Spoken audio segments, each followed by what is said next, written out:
میں چلا جاتا ہے، کیس دائر ہو جاتا ہے، اب عدالت جو ہے وہ گواہوں کو طلب کرتی ہے، گواہی سچی ہے تو مقدمہ بھی صحیح ہے، سچا ہے، گواہ جھوٹا ہے تو مقدمہ بھی جھوٹا ہو جائے گا، تو گواہی پر سارا دار و مدار ہوتا ہے۔ امام عالی مقام نے جب وقت آیا توحید کی گواہی دینے کا، لا الہ الا اللہ محمد الرسول اللہ صلی اللہ علیہ وسلم کی گواہی دینے کا جب وقت آیا تو امام عالی مقام نے سیاہی سے دستخط نہیں کیے، بلکہ جب اس پر دستخط کیے تو معصوم علی اصغر کے لہو سے دستخط کیے، علی اکبر کے لہو سے دستخط کیے، اور محمد کے قاسم کے لہو سے دستخط کیے ہیں، عباس کے بازو قلم کرا کے دستخط کیے ہیں، اور یہ دنیا والوں کو بتایا ہے کہ دنیا والوں، میری محبت کا دم بھرنے والوں، میری محبت میں دیگیں پکا کر تقسیم کرنے والوں،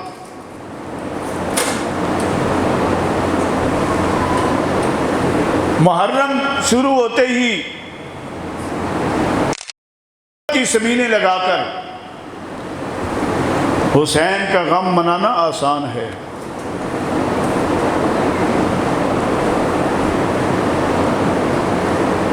محبت حسینی کا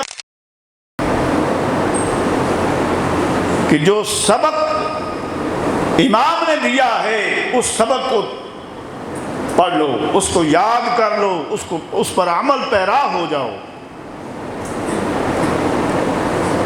ٹھنڈا پانی پی کر، شربت پی کر، دودھ پی کر، بریانی کی پلیٹیں کھا کر، چاول کھا کے تو غم حسین منانا بڑا آسان ہے، پر امام عالی مقام نے جو مشن ہے اس کو پورا کرنا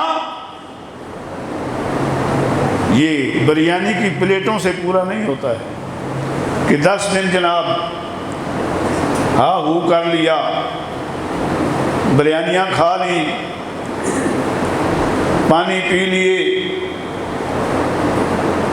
نہیں، امام عالی مقام نے بتایا ہے کہ جب دین مصطفیٰ پہ ایسا وقت آئے تو پھر اندر بیٹھ کے بریانیاں نہ کھاؤ،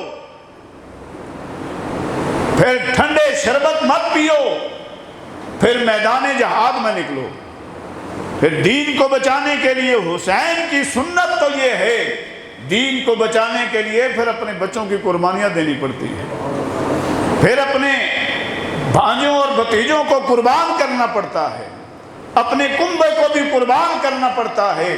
جب دین پر مشکل آ جائے، ناموس رسالت کی بات آ جائے تو اس وقت پھر یہ سارے عاشق اندر چھپ کر بیٹھے ہوتے ہیں، بڑے بڑے پھر پیر فقیر، بڑے بڑے مولوی تروں والے چوگوں والے پھر اندر بیٹھ جاتے ہیں۔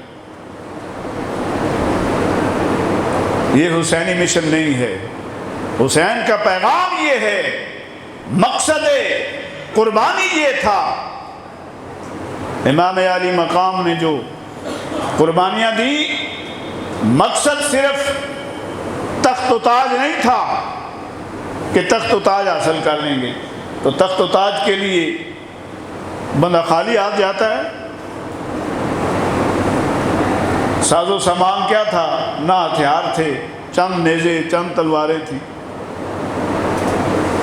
صرف دین کی پاسداری کے لیے امام گئے، ان کو سمجھایا، لیکن وہ باز نہ آئے تو پھر اپنا سب کچھ قربان کر دیا۔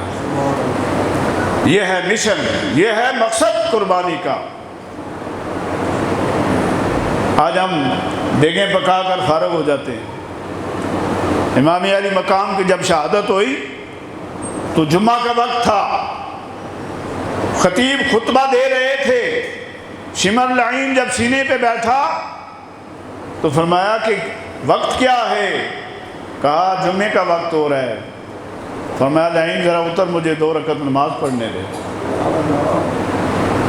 سجدے میں سر رکھ کے اپنا سر کٹا دیا، نیزے پہ چڑھ کے قرآن سنا دیا۔ آج ہم عاشق ہیں، 10 دن وہ کر کے جھنڈوں کو بلند کر کے ہمارا مقصد پورا ہو گیا۔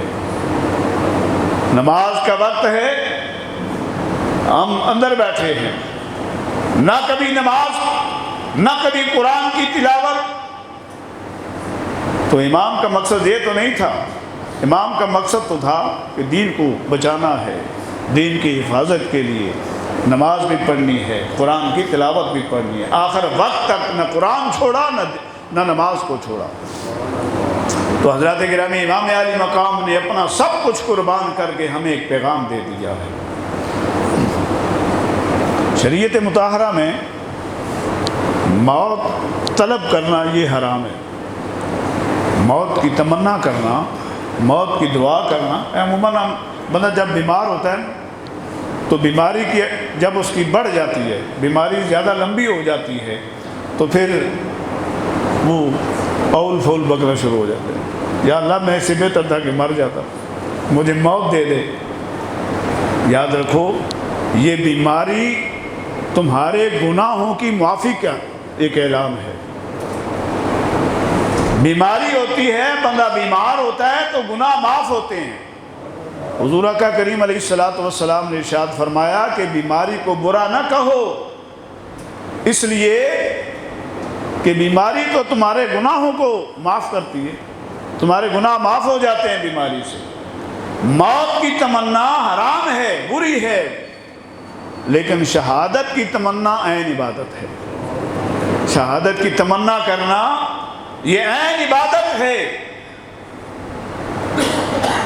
لیکن آج کل تو چونکہ جہاد کا چیپٹر ہی ختم ہو گیا ہے، جہاد کا نام لینا ہی دہشت گردی ہے، جہاد کا چیپٹر تو ختم کر دیا گیا نصاب سے بھی، کہ اب جہاد کا نام نہیں لینا ہے، سارے مذہب ایک جیسے ہیں معاذ اللہ۔ اب امریکہ والے کہتے ہیں کہ نہیں جی سارے مذہب ایک جیسے ہیں۔ اب جب تم جہاد کی ان کو آیتیں سناتے ہو تو یہ دہشت گرد بنتے ہیں۔ یہ جہادی جتنے بھی مسلمان جہاد کرتے ہیں یہ معاذ اللہ ان کی نزدیک دہشت گرد ہیں۔ لیکن کیا کبھی سوچا کہ جتنی دہشت گردی اسرائیل کر رہا ہے، بے گناہ غزہ کے مسلمانوں کو، فلسطین کے مسلمانوں کو بے گناہ شہید کیا جا رہا ہے، وہ دہشت گردی نہیں ہے؟ سب سے بڑا دہشت گرد تو خود امریکہ اور اسرائیل ہے، جو بے گناہ لوگوں کو وہاں پہ قتل کیا جا رہا ہے۔ تو شہادت کی تمنا کرنا یہ عین عبادت ہے۔ جیسے خلیفہ ثانی سیدنا عمر فاروق رضی اللہ تعالیٰ مراد رسول، سارے صحابہ حضور کے مرید ہیں، سارے صحابہ حضور کے مرید ہیں، اور سیدنا عمر فاروق رضی اللہ تعالیٰ عنہ حضور کی مراد ہیں۔ حضور نے مانگ کر لیا اللہ سے، یا اللہ عمر بن خطاب عطا فرما تاکہ اسلام کو قوت حاصل ہو جائے۔ اللہ نے پھر عمر بن خطاب عطا فرما دیا۔ تو پتہ یہ چلا کہ عمر وہ عمر ہے جو حضور کا بھی پسندیدہ ہے، رب کا بھی پسندیدہ ہے۔ حضور نے بھی مانگا ہے اللہ سے، اللہ نے پھر عمر عطا فرما دیا ہے۔ اور عمر وہ عمر ہے کہ جب اسلام قبول فرمایا تو کہا کہ یا رسول اللہ، جب ہم حق پر ہیں، سچ ہے ہمارا مذہب، تو پھر اب ہم چھپ کر نماز نہیں پڑھیں گے، اب ہم سر عام نماز پڑھیں گے۔ حرم کعبہ میں جا کر، سین کعبہ میں جا کر اعلان کیا، او مشرکو سن لو، آج عمر نے اسلام قبول کر لیا ہے کسی کی جرأت ہے، کسی میں ہمت تو آؤ، عمر کو روک لو۔ عمر آج نماز پڑھنے لگا۔ مشرکوں پر، کفار پر کپ کپی طاری ہو گئی۔ وہ عمر جس کے دل میں اہل بیت کی کتنی محبت ہے،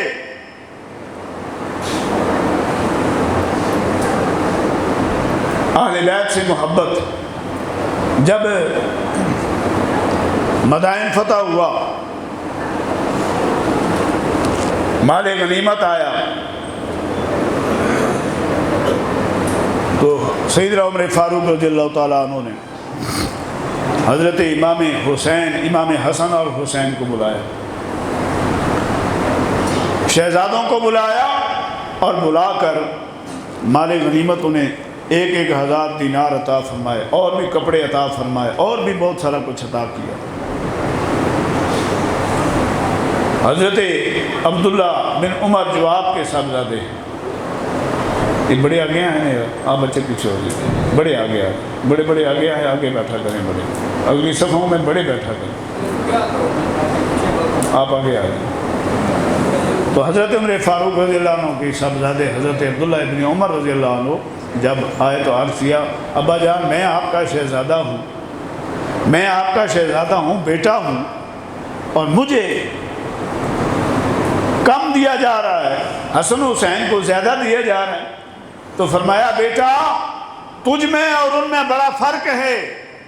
فرق یہ ہے اگر تو ان جیسا بن نہیں سکتا، اس لیے کہ حسین کے باپ جیسا باپ لے کر آؤ، حسین کی ماں جیسی ماں لے کر آ، حسین کے نانا جیسا نانا لے کر آؤ. یہ محبت اہل بیت ہے صحابہ کرام کی. حضرت امام علی مقام تشریف لے گئے نا حضرت عمر فاروق کے گھر ملنے کے لیے گئے، تو دیکھا کہ حضرت عبداللہ ابن عمر دروازے پہ کھڑے ہیں. پوچھا کہ